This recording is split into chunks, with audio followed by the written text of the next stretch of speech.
Pas incidentit të bujshëm në gjysmën finale në Big Brother VIP Albania 4, ku Joz Marku sulmoi fizikisht Gjestin gjatë transmetimit live, reagimet nuk ishin të ndalur. Publiku shpërtheu në komente dhe kritika ndaj Jozit dhe produksionit për menaxhimin e situatës.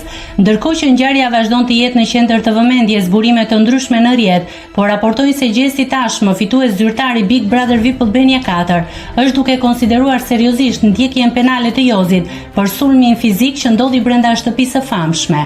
Pasi doli nga formati dhe mori kurorën e fituesit, Gjesti nuk ka dhënë ende një deklaratë publike të drejtë për incidentin, por burime pranë tij pohoi se ai ka kontaktuar me përfaqësues ligjor dhe po shqyrton hapat e ardhshëm që mund të ndërmarrë në drejtim të një padije për dhunë fizike.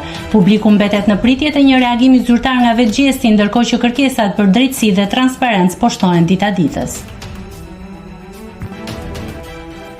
Nëse klikoni mbi butonin subscribe, do t'ju shfaqen të gjitha publikimet tona.